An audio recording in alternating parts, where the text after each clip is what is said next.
Hey guys, and welcome to a new video, and this is an exciting day. I've been working towards the release of my pre-assembled analog boards for over 1.5 years now, and today is finally the day. The first board in the QuinLED analog pre-assembled lineup is released and available, the QuinLED An-Penta-Mini. If you've been looking for a natively supported analog PWM dimmer for Home Assistant, this is it.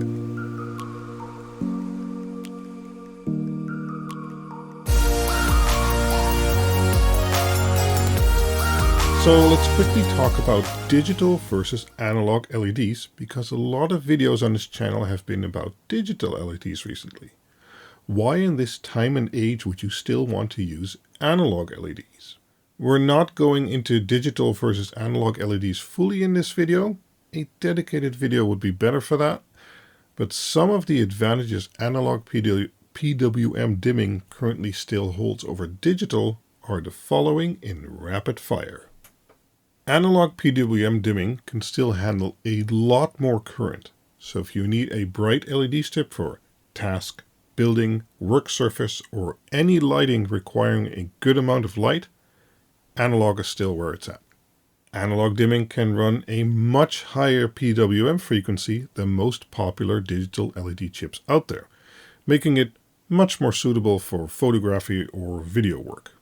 Analog strip with a proper controller uses a higher bit depth than generally used by digital LED strips, making fades much smoother. Analog strips can be easier bought with CRI 95 or even above white LED diodes, giving them excellent white performance that can be used for main lighting, photo or video work, where digital is generally more geared towards ambience, extra colored lights and effects.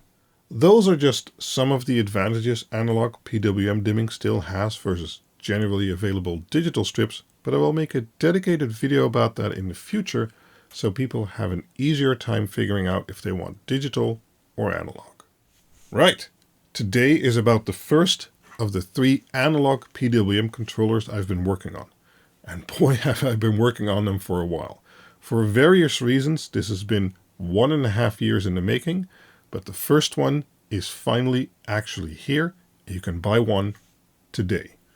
And while those 1.5 years of development and testing certainly haven't hurt it, the An-Penta-Mini has come out beautifully and is working great. Some specifications about the An-Penta-Mini then. The QuinLED An-Penta-Mini is a Wi-Fi connected 5-channel analog PWM dimmer based on the ESP32C3 chip. This makes it natively compatible with many firmwares out there, such as WLED for if you want to run standalone, and or ESPhome for when you are going to hook it into a Home Assistant install. The board features a USB-C connector and can be directly flashed by the end user if so desired. Being 5 channels means this board can support whatever combination of channels you can think of. So if you want to run an RGB strip, RGBW strip, or RGB+CCT strip, or RGB and 2 times white, or even 5 times white, whatever is needed for your setup and falls within the 5 channels, you can configure. Speaking of those channels, while the board has 5 channels, 2 of those are medium power channels, which means they can handle up to 5 amps each. The other 3 channels are considered low power channels and are allowed to run up to 3 amps each. Total consumption of the board is however limited to 10 amps, or more specifically 2 times 5 amps. Running 24 volt strip, that is still 240 watt, which is quite a lot of light. The reason for the 2 times 5 amps is because one of the unique features of the board is that it's internally fused with user replaceable fuses. This means you don't need to add any external components to make sure you're running a safe setup that won't burn your house down. I asked the AI to make an image of burning wires and LED strip ceiling, and this came out. You really don't want that. I don't know. So, when looking at your LED setup, you need to consider how much power it's going to use on both negative and positive to choose the right channels and to divide the load over the positive fuses. This is also why I'm releasing 2 more boards in the lineup, of which one will also feature high power channels up to 10 amp each. Of course, I have an article for calculating all of this, and you don't need to worry too much about it either, unless you're looking to run really high power strip. Generally available strips are going to work perfectly fine. Another unique feature of the board is that it supports 12 volt up to 48 volt. This means you can now use 48 volt LED strip and can do longer runs with less issues with voltage drop. Then, the board is designed around running high PWM frequencies. While a lot of commercial offerings run around 1 kHz PWM, the An-Penta-Mini is very comfortable running 20 kHz PWM. If so desired, it can do up to 120 kHz PWM if your situation calls for it, but because of how PWM works, it would be best to derate the power handling then slightly.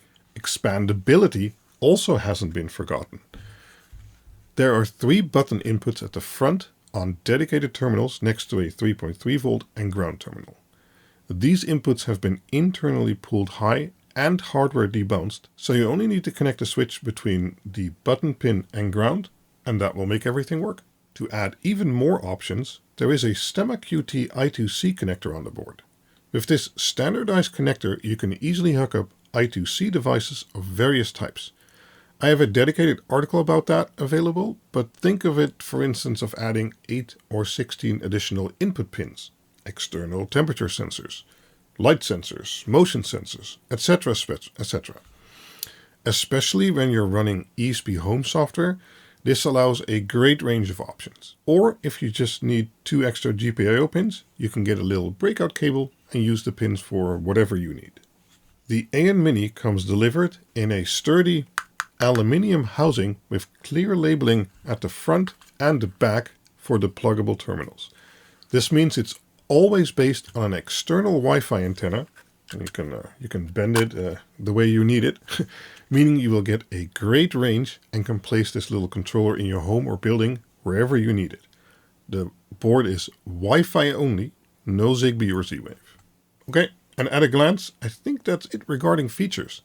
Everything else can be found in the many articles already available on QuinlED.info, which is of course linked in the video description.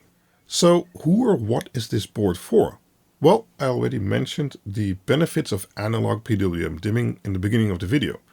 I use analog dimming for all my lights here in the studio except the display on the back wall here.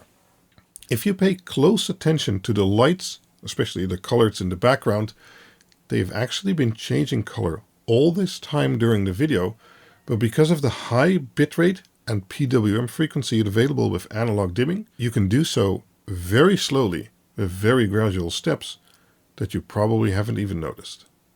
It was doing it so slowly that I actually had to go back and check myself in the video. That's how unnoticeable it is.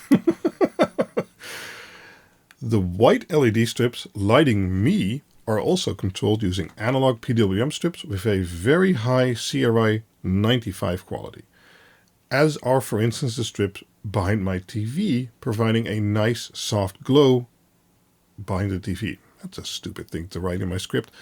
Those are actually high density CCT strips so that I can change their white color for day or night. I also have an An-Penta-Mini mounted near my 3D printer, and since it's all linked through Home Assistant, both when the TV turns on or the 3D printer starts performing a task, the lights automatically turn on, off, or change dimming level. For the 3D printer, I also used a CCT white strip so I can change the color of the white light for when it's printing or when it's done. You can even use an RGB+CCT strip, so you have red, green, and blue available too, if you really wanted to use it as a status display, basically. Maybe you want your printer to glow green when it's done. I don't know. Generally speaking, analog LED strip is also cheaper than digital LED strip. So there are lots of use cases you could use this An-Penta-Mini dimmer for. There is some overlap with digital, of course, but as I started the video with, both digital and analog have their own strong points. As shown in the WS2805 video recently, analog is still king in regards to brightness and quality, even versus the newest digital offerings. Alright, and that is the end of the video, I think. Let me know down in the comments what you think about the An-Penta-Mini, and if you've maybe been looking for such a board to connect with Home Assistant, for instance. And also, if you have any questions, again, let me know in the comments or hop over to the Discord server. Over the coming months, I'll be updating the analog articles on QuinlED.info, such as the recommended LED strip, etc., as well as be releasing the other analog boards. As mentioned, the QuinLED An-Penta-Mini already has a whole bunch of its own articles up, so make sure to check those out. Since having the boards, I've already implemented 4 of them in my home, and they've been great. As you can see here, the TV board, for instance, has over 50 days of uptime. And I'm sure you're going to love them too. Oh, please note, for this first batch, I will not be able to supply Dr. Z's yet. He will get a pre-allocated lot for the second batch, which I hope to have in a month or so. Thank you again for watching another of my videos, or if this is the first video, thank you for watching this video. If you decide to pick one of these up, that is very much appreciated. Thank you. Bye-bye, guys.